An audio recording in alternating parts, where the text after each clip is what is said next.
j'aimerais te cuisiner un peu ce soir. On va zoomer sur les staking chez Cubic. Alors, c'est un sujet qu'on attendait depuis longtemps. Moi, ça me fait penser un peu, c'est peut-être les Monero de l'époque, hein. Je me souviens que les gens, ils allaient sur les réseaux.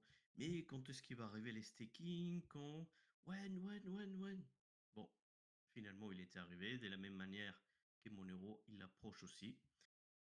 D'un côté, on sait qu'il a été très efficace pour certains protocoles comme Chevy Tensor, hein. Donc, si je me souviens bien, il y avait un gros pourcentage de coins qui était stacké, ce qui a permis de bien monter le prix. C'est que c'est un peu peut-être c'était l'espoir des gens qui misaient, c'était un peu le miroir Bitensor, mais en même temps, ça reste un gros red flag qu'on voit des protocoles avec des gros taux de staking, surtout ceux qui sont proof of stake. Bon, je arrête de parler trop parce que c'est toi l'expert. Alors, j'ai une petite question quiz pour démarrer. Parce que j'ai dit quelque chose qui s'est contredit un peu. Cubic est un protocole proof of work. Donc, comment est-ce possible qu'il puisse avoir du staking? Est-ce que tu peux nous faire un petit rappel rapide? Comment on est arrivé là? Et pourquoi, s'il te plaît? Alors bien sûr, il faut savoir que l'émission hebdomadaire de Cubic, donc lors du Proof of Work avec le minage, était de 1000 milliards par semaine. Et il avait été mis en place l'année dernière, le projet X, afin de réduire cette émission hebdomadaire avec un burn systématique de 150 milliards de tokens. Après, il a été mis en place un fonds, le CCF, qui lui permet de financer les gros projets et de financer également tout le personnel, les développeurs, le marketing, tous ceux qui sont là au quotidien et pour gérer l'écosystème Cubic. Il y a eu un projet communautaire qui a été mis en avant et mis en place par Mister Unhappy X afin d'offrir, comme tu le disais, Tao BitSensor, euh, du stacking. Donc ils ont redistribué euh, l'argent, les milliards de cubiques qu'on donnait aux mineurs pour créer un fonds qui sert à financer le stacking. Donc le calcul a été fait, donc c'est 12,25% de l'émission hebdomadaire pour tomber à peu près à 100 milliards de cubiques par semaine. Il faut savoir que quand il y aura le halving de cubiques en août, l'émission hebdomadaire va être divisée par deux, donc les récompenses de stacking vont également être diminuées, probablement par deux. On a actuellement 100 milliards par semaine qui vont automatiquement dans les récompenses et qui sont partagés par ceux qui placent leur cubique. Le but, c'est de sortir les tokens des exchanges pour diminuer la manipulation qui est faite de trading par les exchanges. Est-ce que j'ai répondu à ta question, José? Tout à fait. Euh, Tu nous as expliqué un peu, c'est magnifique. Et même tu nous as parlé de l'histoire des halvings qu'on va devoir parler plus tard quand ça sera plus concret, ça m'intéresse, mais on va pas aller dans tous les sens. Une prochaine fois. Alors, je voudrais savoir, est-ce que QEarn est sûr? Alors, Cluearn, c'est un smart contract, ou comme d'autres qui ont été développés sur Cubic, comme QX. Donc, il a une adresse dédiée et il n'y a pas de seed. C'est-à-dire que personne ne peut accéder et récupérer vos tokens. C'est uniquement le smart contract qui fait des actions de dépose et de retrait de tokens. Donc même les développeurs ne peuvent pas le faire si vous perdez votre seed. Donc oui, c'est sûr. Et en ce moment, Cubic est en train de passer un audit de sécurité qui va également vérifier le stacking. Magnifique. Donc, on est bien d'accord, comme tu l'expliques, QEarn n'est pas vraiment les staking classiques qu'on connaît, d'un protocole Proof of Stake qui sert à sécuriser le réseau, mais plutôt une manière de faire gagner des coins de façon passive, un peu l'équivalent à notre livret A si on veut. Mais ce n'est pas la seule option dans l'écosystème, c'est quelque chose que je voulais laisser un peu clair, c'est que il y a d'autres projets qui vont dans le même but dans l'écosystème, hein. Par exemple, on avait parlé lors de deuxième AMA de Coern et Qvault, qu'on avait parlé avec Wolf. C'était vraiment une conversation passionnante qui avait cartonné. Et si jamais ça vous intéresse aussi, n'hésitez pas à voir la deuxième vidéo qui est postée sur notre YouTube de Cubic France. Ce soir, on va uniquement se concentrer sur QR dans ces sens-là. Voilà, je voulais faire cet incise-là et dire qu'il y a d'autres alternatives. C'est qui est ça, avoir un peu de concurrence dans un écosystème décentralisé. Alors, il paraît que tu nous as préparé un exemple pratique.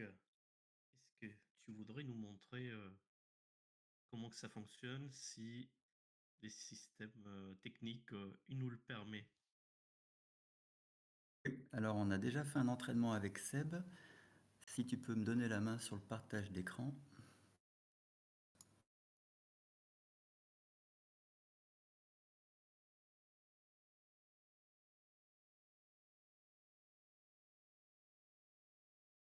Alors, bien évidemment, maintenant, ça marche plus.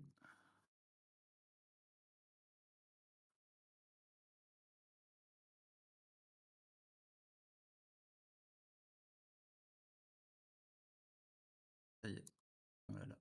Hop. Est-ce que vous voyez la vidéo? Vous voyez? Ouais, ok. Donc, pour faire une vidéo explicative, rien de plus simple que d'aller directement dans le vif du sujet. Donc, tout d'abord, il faut aller sur le bon site, sur le site web de cubic.org. La vidéo, je l'ai préparée en avance, donc on va attendre qu'elle se lance. Donc, ce site, il n'a pas de www, c'est directement cubic.org. Une fois qu'on est dessus, on descend et on va trouver Official Web Wallet. Donc c'est de là que tout part, le Web Wallet. Là, je vais vous montrer comment créer pour la première fois un wallet. Donc il faut créer un vault, c'est un fichier de sécurité. Là, on me demande de supprimer le mien, enfin supprimer les données du navigateur. Donc là, j'accepte. Vous mettez un nom. J'avais commencé par mettre le mien. Après, vous créez le vault.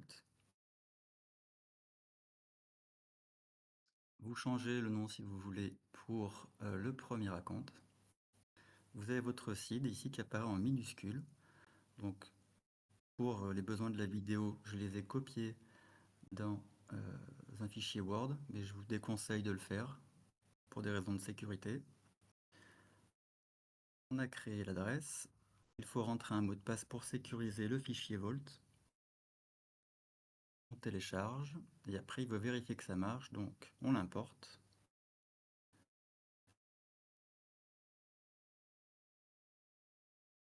Et on retape le mot de passe. On va pouvoir ensuite déverrouiller le wallet et on va voir que notre adresse vient d'être créée et pour l'instant elle n'est pas créditée. En cliquant sur le QR code, on peut accéder à l'adresse publique. C'est cette adresse qu'il faudra utiliser pour envoyer vos cubiques depuis l'exchange de votre choix. En cliquant une fois avec la souris bouton gauche, ça fait un copier dans le presse-papier. Et après, vous pouvez faire un clic droit coller depuis l'exchange. Pour la vidéo, je vais vous montrer autre chose. On va ajouter une deuxième adresse avec une seed. Donc j'avais un petit peu galéré pour le faire, mais j'ai réussi à le faire. On ne peut pas supprimer ce qui est marqué là, il faut utiliser la fonction de rentrer soi-même la seed. Et on ne peut pas faire de clic droit.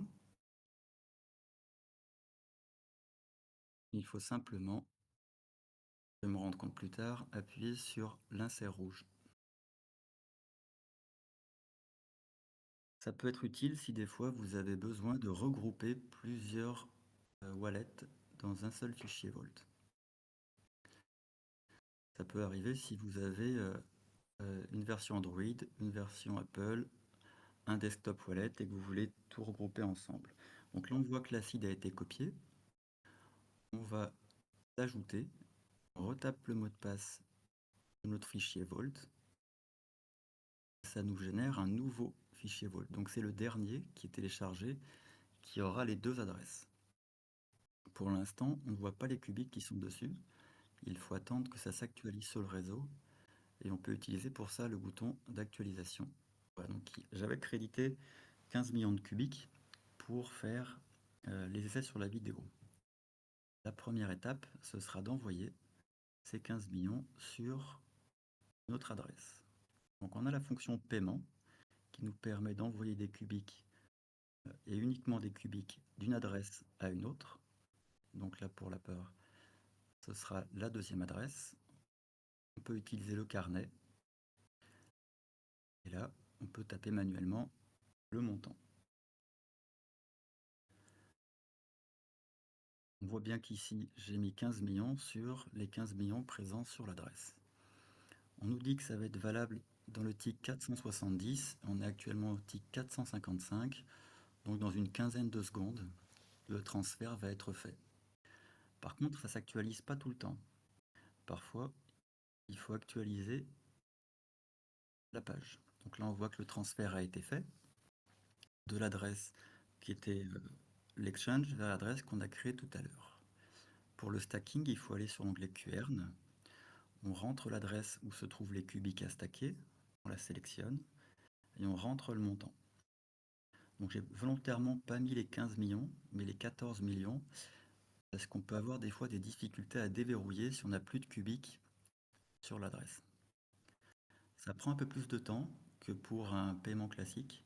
C'est le temps que le smart contract fasse l'enregistrement. Et parfois, ça peut ne pas marcher. C'est ce qui m'est arrivé quand j'ai préparé la vidéo. Vous allez voir que le stacking n'est pas passé. Donc il suffira simplement de renouveler l'opération. Et vous ne perdez pas votre argent, car dans Cubic, l'argent n'est viré que quand c'est validé. Donc c'est un petit peu long, une trentaine de secondes pour effectuer la transaction et on voit que c'est marqué échec. Donc on retourne dans verrouiller, on retape le montant et on va relancer l'opération. Une fois que le montant sera verrouillé, automatiquement on va pouvoir avoir accès à l'historique. Donc là je suis désolé, c'est un petit peu long à mettre en place. Et on ne sait pas à quel tick ça va être validé.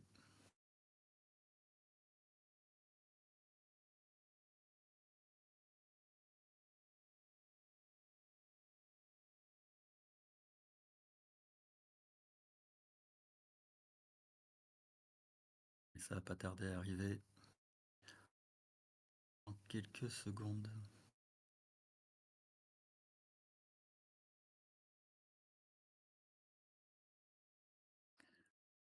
Voilà, donc là le verrouillage est fait parce que dans l'historique des verrouillages, on a sur l'adresse qu'on a utilisée l'époque 152, 14 millions verrouillés. Et on voit que l'API pour l'instant est de 7,29%. C'est un chiffre qui est dynamique. On a ici les récompenses. On voit qu'il faut minimum stacker 4 semaines pour avoir 5% des récompenses qu'on aurait dû avoir si on était allé jusqu'au bout. Les 100%, c'est à la 52e semaine. On va maintenant faire un déverrouillage en cliquant sur l'action tout à droite. On va rentrer le montant total et on va confirmer. Donc l'intérêt aussi du stacking cubique, c'est qu'il ne coûte rien. Il n'y a pas de pénalité de déverrouillage. On n'a pas de frais de 5% pour déverrouillage anticipé comme on peut le voir dans d'autres projets. Donc là, le déverrouillage a réussi. On voit qu'il n'y a plus rien dans l'historique. Et si on va sur l'accueil, on a récupéré l'intégralité des fonds. On va maintenant renvoyer l'argent sur l'exchange, donc sur l'adresse que j'avais créée au départ. En faisant la même manipulation que tout à l'heure, on peut faire un clic droit coller, ça marche aussi. Si on clique sur le 1, ça envoie tous les cubiques en gardant un sur l'adresse. L'intérêt, c'est d'éviter que l'adresse disparaisse avec le système de sécurité anti-dust. Donc il est conseillé de garder quelques cubiques sur toutes vos adresses pour ne pas avoir de risque qu'elles disparaissent, pour éviter d'avoir des attaques. Donc là, on voit également que ça va être assez rapide. Dans quelques secondes, le transfert va avoir lieu. Des fois, il est bon de naviguer dans les onglets à gauche pour avoir l'actualisation. Le solde, ça permet de voir ce qui est en cours de traitement. Et quand ça disparaît, c'est que l'action a été réalisée. Donc on voit que c'est rapide et que ça fonctionne bien. On peut verrouiller le wallet également. Et maintenant, on va faire une pause. Et c'est JG qui va reprendre la parole.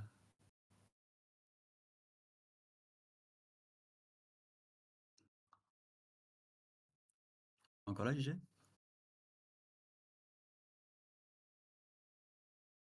Bon, il s'est peut-être endormi.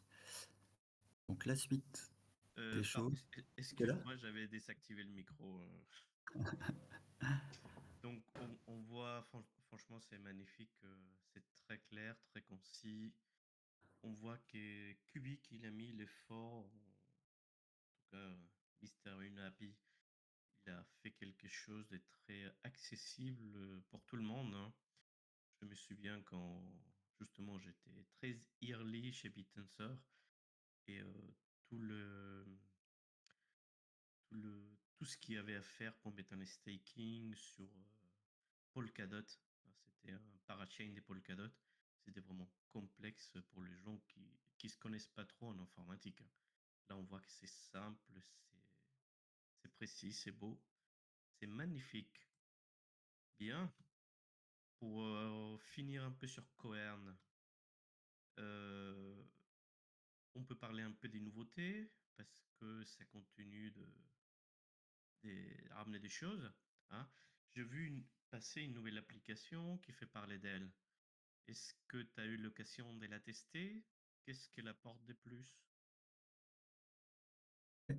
Ils ont effectivement créé une DApp, c'est-à-dire que Kubern va sortir du web wallet dès lors qu'on aura... Alors, comment je retourne sur mon document? Ah, là.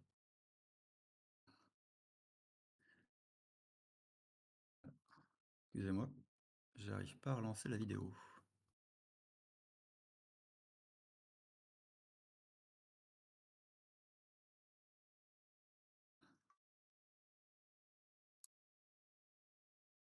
Non, c'est pas ça. Tu l'avais enregistré aussi, le DApp? Ah non, mais c'est dans la suite, mais j'arrive pas à Ah, retourner sur mon partage. Alors attendez, je le recrée. je coupe les micros, tu me dis, hein. Ah ouais, ça déconne un tout petit peu.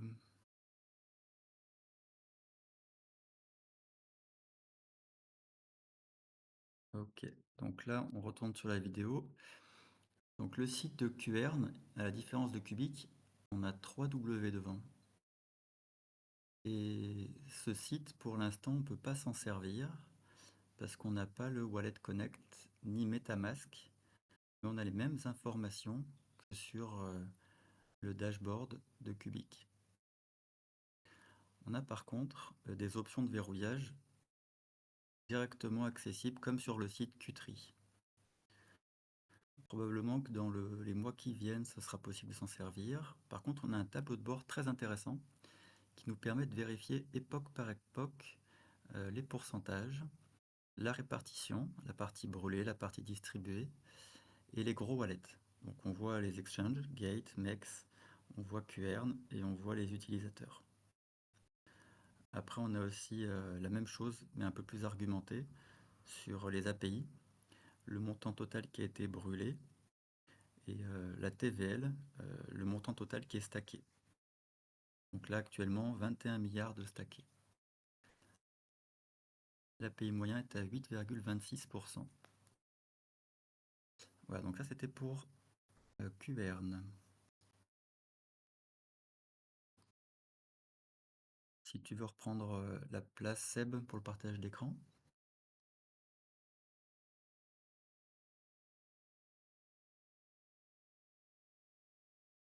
On va maintenant vous parler d'un autre sujet, JG.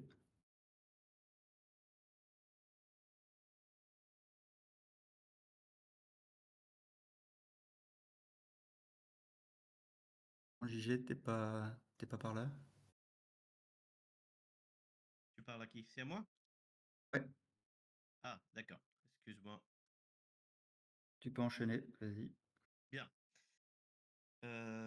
Donc, je profite en même temps, j'ai demandé aux développeurs de H-Wallet hein, les nouvelles sur l'intégration des couvernes et ils m'ont répondu qu'ils ont fini les back-end et qu'ils sont en train d'implémenter les front-end.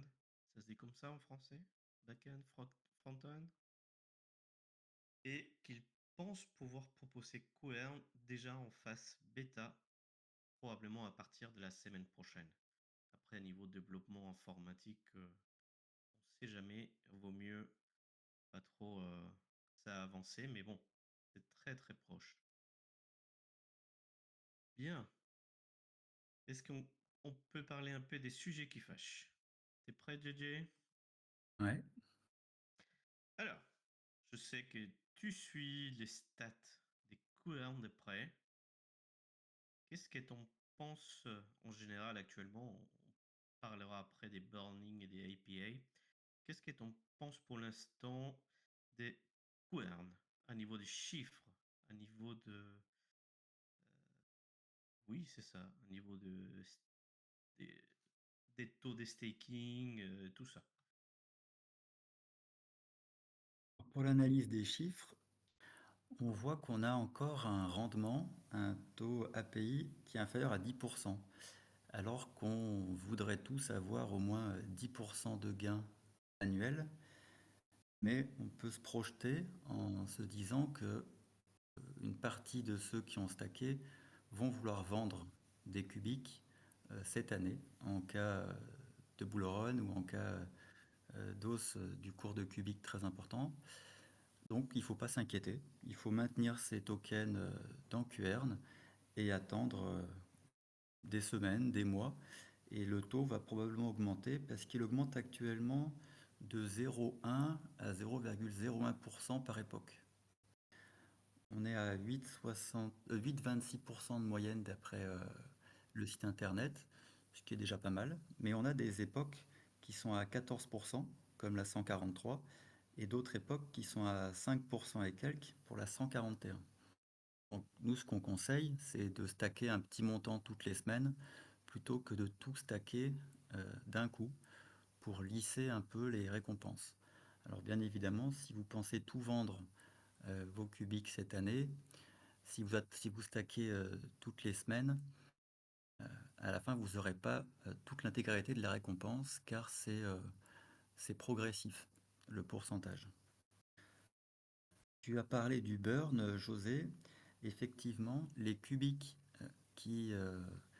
quand on va récupérer nos cubiques avant la fin, ça va entraîner un burn et un boost, comme le tableau récompense que je vous ai montré tout à l'heure.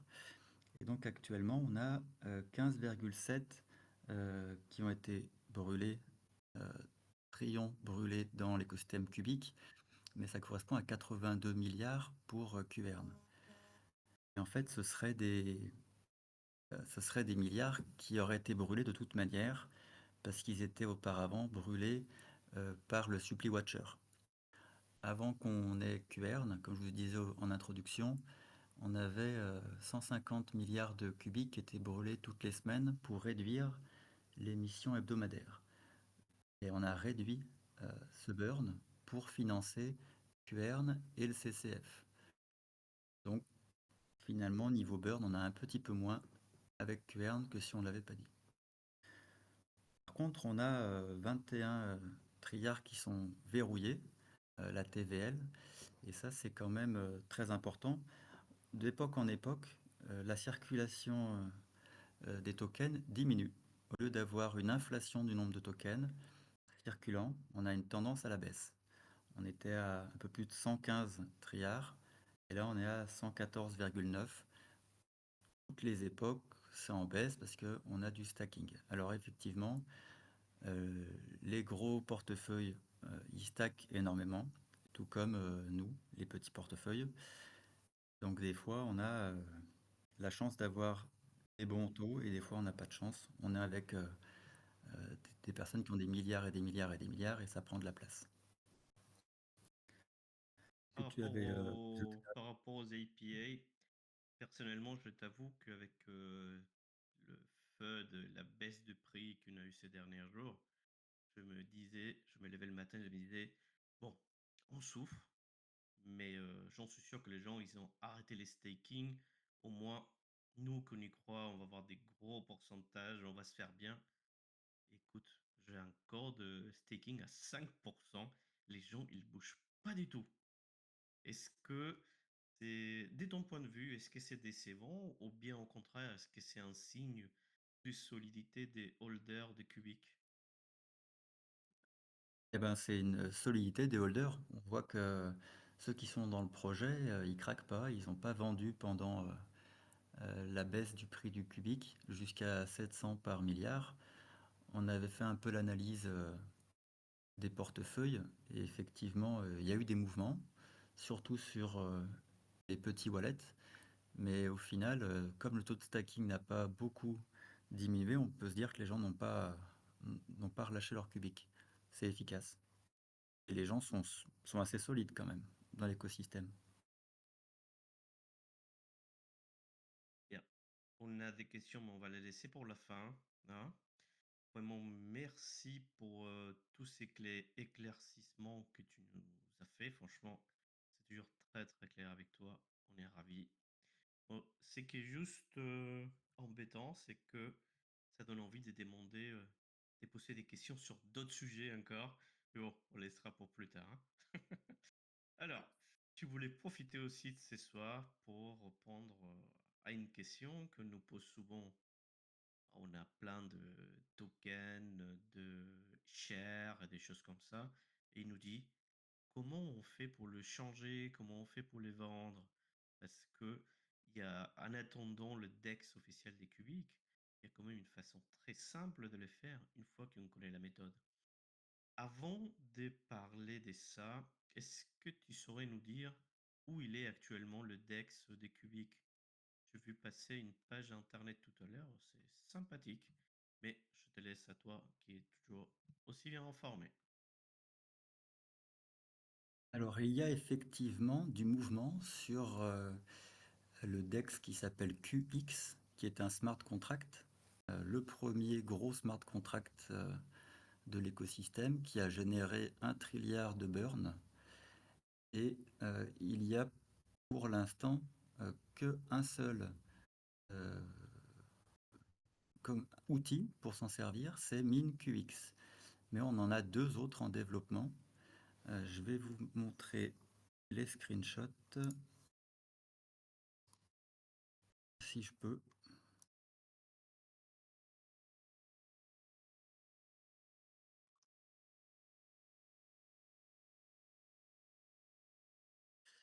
Donc on a, vous voyez,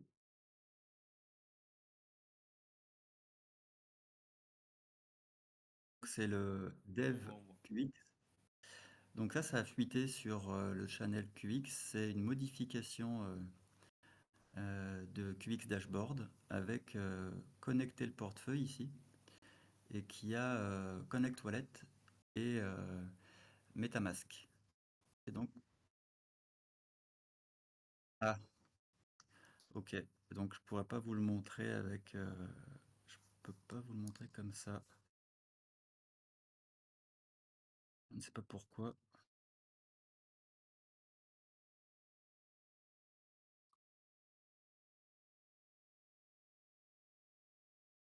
Alors si on va faire comme ça, OK.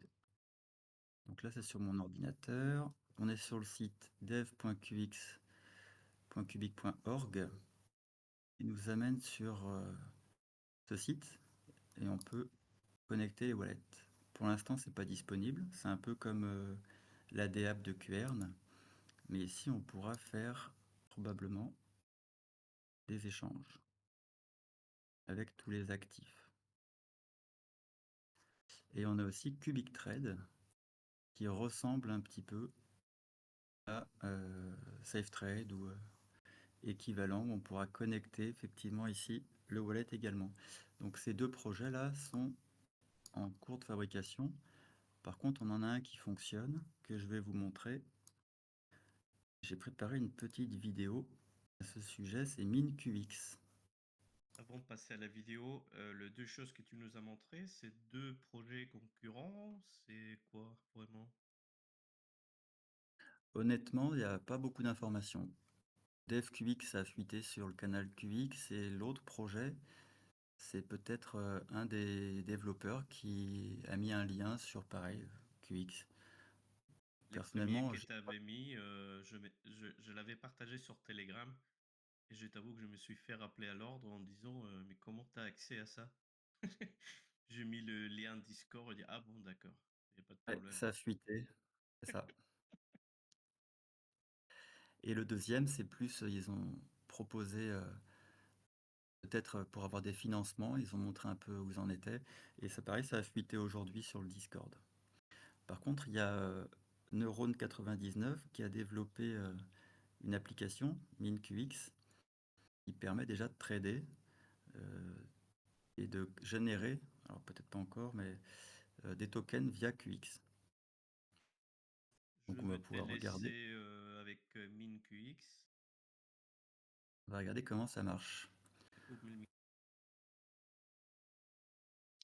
On repart de la vidéo de tout à l'heure et on va aller chercher MinQX. Donc pour ça, il faut aller sur le Discord de Cubic. Et dans les smart contracts, vous avez QX. Il faut chercher la bonne version, la dernière release de Neuron 99 points. Et là, c'est la 4.1.2. Donc on clique dessus, ça nous amène sur le GitHub. Et après, soit on fait confiance, on télécharge une version Windows ou Mac, ou soit on récupère le code et on le monte nous-mêmes. Donc moi, je vous avoue que j'ai utilisé la version Windows. Par contre, j'utilise une adresse, un compte spécial uniquement pour MinQX au cas où. Donc c'est un fichier zip qu'il faut déverrouiller et après vous allez lancer MinQX. Ça ressemble à ça. Là on voit pas mais il y a un petit bouton à côté du point rouge qui sert à rentrer le login. On rentre la clé ou le fichier Vault. Donc tout à l'heure j'avais fait un copier-coller des adresses des seeds, mais on peut la récupérer directement sur le Cubic Wallet. Donc pour ça, il faut déverrouiller quand on a besoin le wallet. Simplement dans Paiement, vous rentrez votre fichier Vault, vous tapez votre mot de passe et ça déverrouille votre wallet. Pas besoin de faire de paiement, mais ça permet d'accéder à 3 options cachées, voir la seed, modifier le nom ou supprimer le compte. La seed, on peut cliquer aussi une fois avec le bouton gauche, aller dans le presse-papier, et après, il faut faire un CTRL-V. On ne peut pas faire de clic droit ici. On déverrouille, et voici l'interface de MinQX. On a bien l'adresse publique, la balance. On va pouvoir acheter ou vendre des tokens. Et une nouvelle fonction effectivement pour envoyer des cubiques comme sur le web wallet. Alors, on va aller explorer un peu plus en profondeur. On va aller acheter des QCAP. On va regarder les prix qui nous intéressent. Donc ça, c'est ceux qui proposent d'acheter, ceux qui de vendre. Et on va en acheter pour le prix de 315 millions. de 315 000, pardon, le plus possible. Donc là, ça va faire 50 un peu trop, 48 un peu trop, on va en acheter 47. Il suffit après de mettre buy et d'attendre que l'ordre d'achat passe. Donc c'est assez rapide, on voit que ça clignote, et tant que la balance dans le portefeuille ne change pas, c'est que l'ordre d'achat n'est pas passé. Des fois ça peut rater comme QR, il suffit de refaire l'opération. Là on voit que les actifs ont été achetés, c'est en vert et c'est marqué successful. Avec la transaction qu'on a ici, et on peut récupérer le numéro pour l'envoyer ou pour la conserver. Et on va retrouver après dans nos assets euh, le montant de nos actifs qu'on a achetés en allant dans actifs. Voilà, 47 QCAP sur l'adresse test. Pour les envoyer, ça sera la petite flèche. Donc pour cela, il faut récupérer l'adresse publique en faisant un clic gauche. Et ici, un clic droit et un coller. Et là, on peut envoyer pour 100 cubiques des assets d'une adresse à une autre. Et on voit que c'est assez rapide également. Ça va prendre une vingtaine de secondes pour envoyer des QCAP.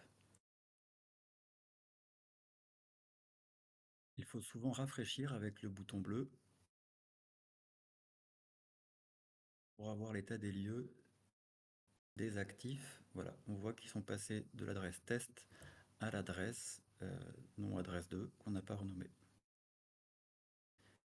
Et le solde test a enfin enlevé le montant. Donc avec le Web Wallet et MinQX, on peut acheter à peu près tout en actif ou en share en fonction de ce qu'on veut.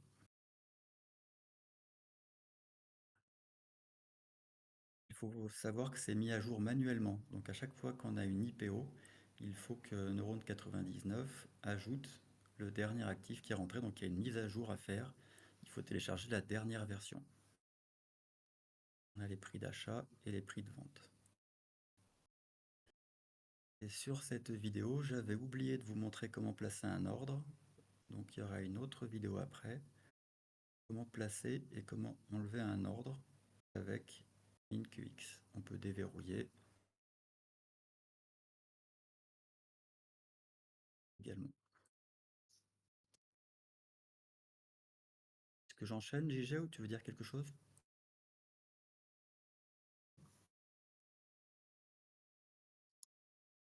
Tu veux enchaîner sur quoi? Sur comment placer un ordre. Vas-y, je te laisse. Donc là, il restait plus beaucoup de fonds dans le compte, mais c'était pour vous montrer qu'on peut faire comme sur un sexe, on peut placer un ordre d'achat ou de vente. Donc là, on a mis des valeurs au hasard.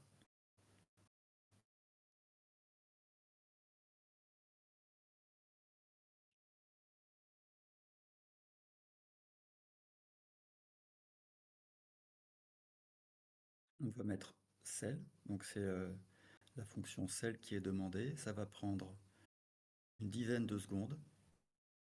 De la même manière, tant qu'on n'a pas la couleur verte et qu'on a les actifs, voilà, donc là c'est passé en successful et on va trouver notre ordre avec notre adresse et on a la corbeille pour supprimer l'ordre. Il suffit de cliquer dessus et on a remove cell qui vient de passer. On attend que la fonction se termine et on aura récupéré nos assets. Donc ce qu'il faut savoir, c'est qu'on peut continuer de percevoir les gains des assets ou des shares pendant qu'ils sont placés en ordre de vente. On gagne quand même les cubiques qui sont associés au QCAP par exemple.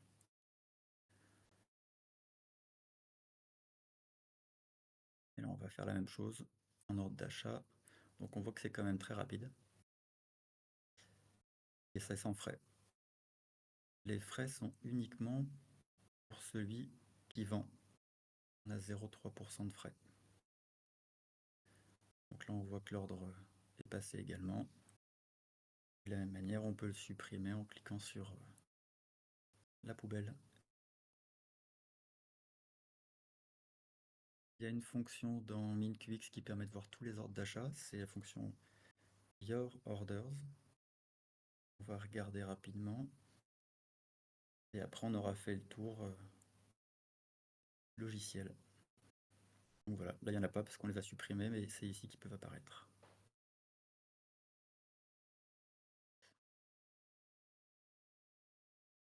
Ok, GG, est-ce qu'il y a autre chose à dire? Des questions peut-être? Alors, oui, question, il y a plein de questions. Déjà dire que tu as eu un peu la chance. Mine QX fonctionne, il a l'air de fonctionner mieux chez toi que chez moi. À chaque fois que je fais des trades, c'est beau, Seb. À chaque fois que j'ai fait des trades, il y a eu beaucoup de problèmes de réseau, beaucoup d'erreurs dans les trades, hein, donc j'ai dû relancer plusieurs fois.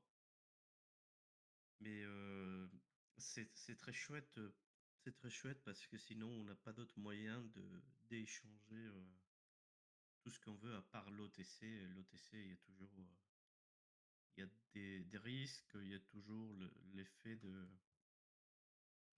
la différence d'horaire entre les personnes, plus l'escroc qui va sécuriser la transaction. Franchement, c'est, on est content de ça. Est-ce que tu veux rajouter quelque chose avant qu'on passe aux questions? Eh ben, tu as dit que tu avais des fois des problèmes pour passer des ordres. Ouais, Je pense que tu n'as pas la dernière version, effectivement. je Et pense que tu après, si pourras la utiliser. qualité du clic elle est pas bonne, ça ne marchera pas, hein. Bien, bien. Alors, bon, avant de passer aux questions, on a plein et on vous laisse un peu le temps de des propositions en plus. Je pense que JJ, il est jamais pressé, donc ça va aller. On aimerait bien partager les noms du gagnant de ce soir de, du H-Wallet, que c'est Cubic Maximus. Bravo, chef.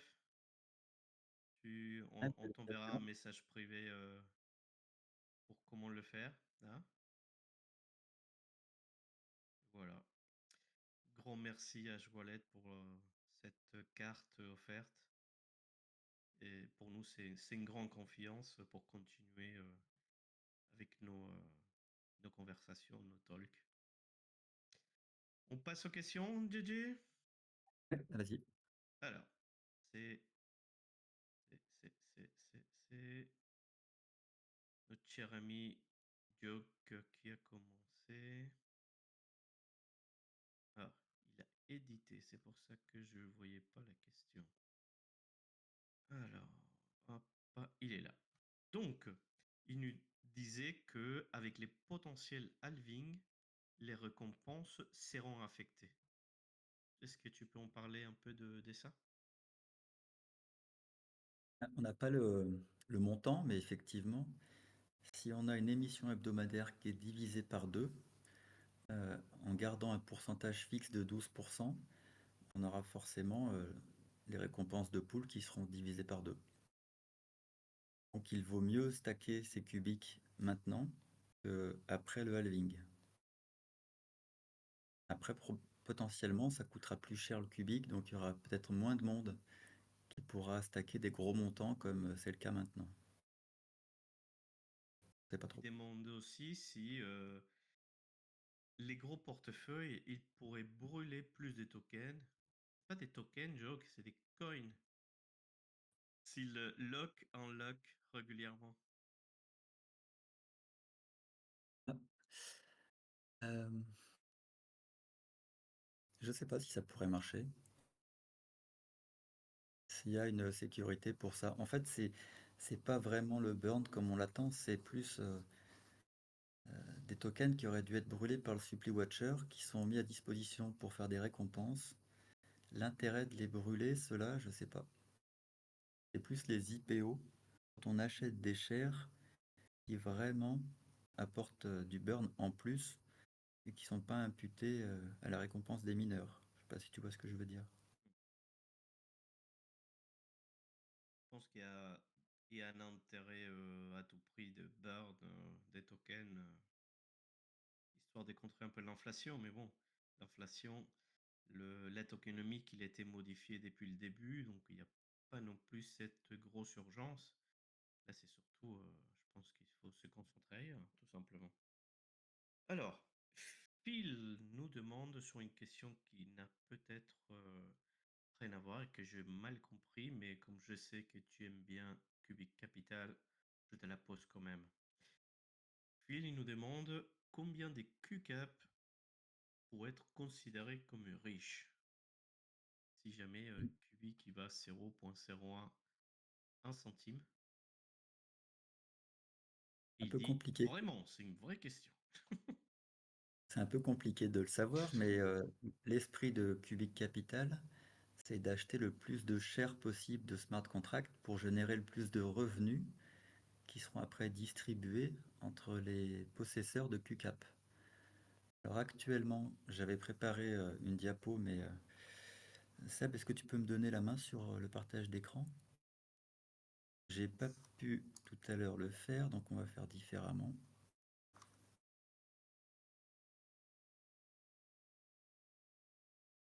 Adresse du smart contract de Cubic Capital. Donc cette adresse, elle est comme tous les smart contracts. C'est pas possible de retirer les shares. Donc on voit qu'il y a du Q-Tree, du Random, du QX, du MLM. Ça, c'est ceux qui vont servir à être vendus. C'est les 19 millions de QCAP qui sont vendus jusqu'à 2028-2029, des QVolt et des MSVolt. Toutes les semaines, ou peut-être plutôt tous les mois, on en a des nouveaux, on en rachète. Et à chaque IPO, donc la dernière est là, Cubic Capital achète des shares. Donc en génération de revenus, c'est quand même très performant. Il en faut pour avoir un droit de vote. Et ben c'est 5000 actuellement, mais avec la mise à jour de QVolt, le QVolt V2, ce sera peut-être moins, peut-être 100 QCAP suffira à avoir un droit de vote.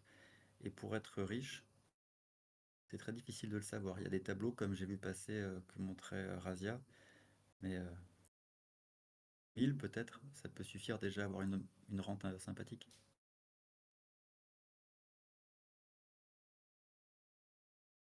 Est-ce qu'il y aurait José? d'autres questions?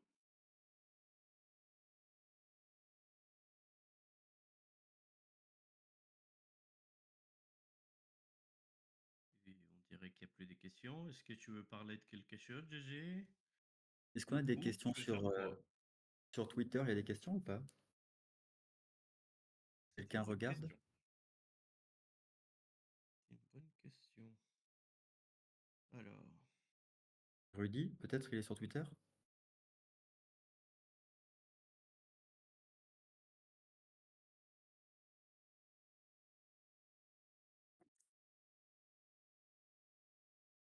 Non, bah si pourquoi personne pas? n'a de questions supplémentaires, transformer cet amas en vidéo qu'on essaiera de publier sur YouTube pour que vous puissiez retrouver les tutoriels, comment créer une adresse, comment faire un paiement, comment acheter avec, enfin comment faire du stacking, comment acheter et vendre sur MinQX, pour que déjà d'ici qu'on ait des nouveaux outils, la DApp et les nouveaux DEX, on puisse passer l'année 2025 dans de bonnes conditions. Normalement, il va y avoir des IPO dans les semaines qui viennent pour CubicPay, pour les NFT et pour le swap de Peter Day. On ne sait pas trop quand, mais ça va être d'ici un mois à peu près. Il demande sur My Last Match. C'est ça, non? C'est ça. Non. Oh, MLM, devant le doute. Et il nous demande si tu veux en parler un tout petit peu. J'ai vu qu'il y a eu pas mal de ventes. Il y a plus des grosses enchères, hein. Il y a eu des belles sommes qui ont été utilisées pour acheter quoi? Est-ce que tu veux nous en parler un peu si tu sais? Oui. La première enchère, ça a été faite par CFB juste avant Noël. Et cette enchère, elle devait servir à générer des revenus pour les possesseurs share de MLM. Sauf que on va se servir un peu de cet argent pour financer le marketing et l'écosystème du jeu My Last Match. Parce que CFB, lui, il finance les serveurs, il finance le développement du jeu, mais une fois que c'est fini, il faudra assurer derrière la maintenance, les coûts qui peuvent être inhérents à une équipe de développeurs pour les bugs, les mises à jour. Voilà. Donc ça sera pris sur l'argent de la première enchère, qui correspondait à 20 milliards de cubiques, et c'était au prix de peut-être 2 ou 3 000 par milliard. Et après, il y a eu d'autres enchères qui ont été faites par Echo, à visée caritative, on va dire. Il y en a eu une qui a été faite avec Cubic Capital, dont une partie des revenus a été utilisée et reversée aux possesseurs de QCAP. Et il y en a une autre hier, mais celle d'hier, je n'y ai pas participé et je ne sais pas quel était le but. Je crois que c'était financer aussi le marketing et assurer la pérennité du projet. Parce qu'il faut savoir qu'il n'y a pas d'argent pour les développeurs une fois qu'un smart contract est fini. S'ils n'ont pas prévu des frais de 2 ou 3% sur les revenus générés par le smart contract, eh ben, il n'y a pas d'argent qui est dédié à l'entretien des smart contracts. Ça, c'était pour les premiers, donc QX, MLM, Qtree, Random. Mais les nouveaux smart contracts, c'est un peu différent, comme Bit Capital, où on a 2% pour la team. Donc cet argent sert à assurer le suivi, la maintenance, la vente des QCAP. Tu as déjà pu tester un peu le... Est-ce que tu as déjà vu les images in-game du jeu? Je pense qu'il y a eu déjà quelques tests.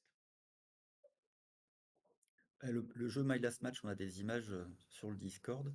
C'est encore en développement important. C'est la carte qui est en cours de réalisation avec les bâtiments. On a déjà des personnages qui sont faits avec des habits, des textures. On a déjà un peu des placements d'arbres ou d'objets, mais il y a encore beaucoup de travail sur My Last Match. Par contre, hier, avant-hier, ils sont en train de tester le gameplay sur un autre jeu qui s'appelle Zomboid, qui a été fait par les mêmes développeurs, mais ils utilisent des items de My Last Match et des façons de jouer identiques. C'est pour ça que si vous allez voir le canal MLM du Discord Cubic, en ce moment, CFB est très occupé à jouer à un jeu vidéo, mais c'est pour le bien de My Last Match a priori.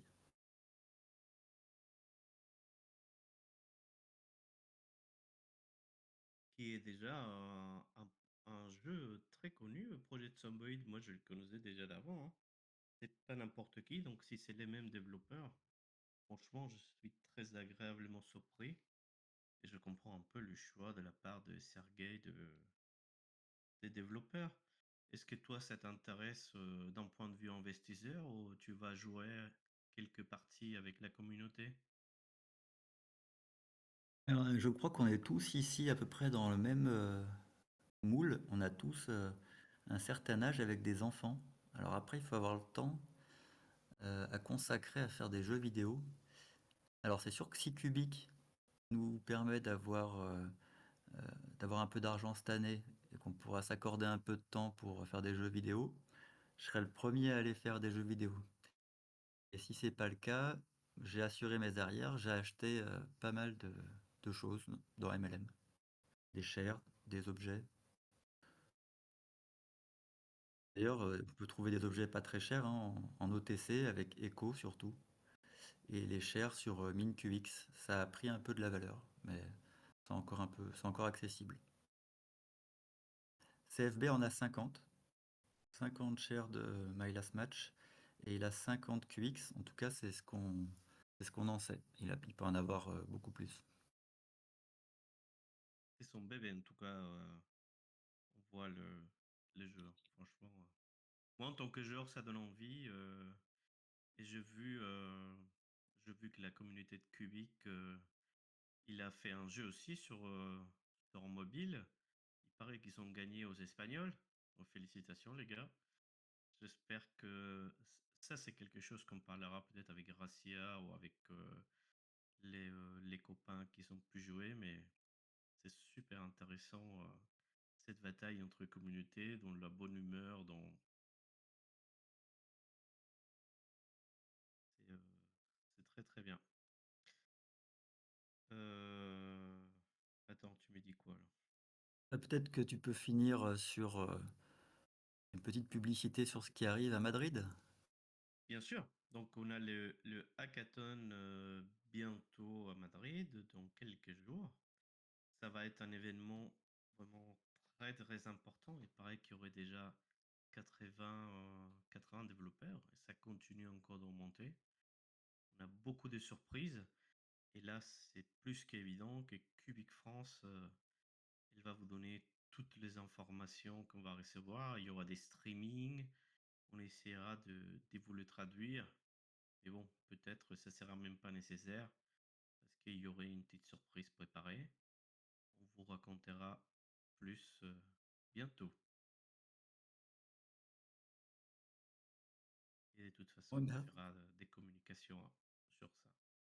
Oui, Jésus, tu voulais dire.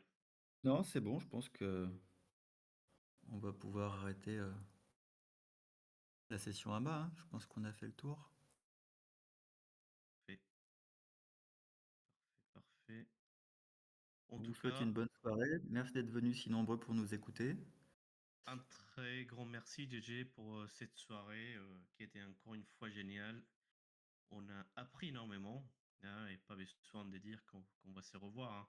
L'écosystème cubique est tellement riche qu'on a encore plein de sujets à explorer. Un grand merci aussi à Seb pour la veille technique. Pour nous, ça nous évite plein de tracas. Vraiment, grand merci. Et on se donne rendez-vous dimanche prochain pour un sujet qu'on vous dévoilera très bientôt. Bon dimanche à tous les Cubicans. Seb, tu veux dire quelque chose? Tu veux dire au revoir?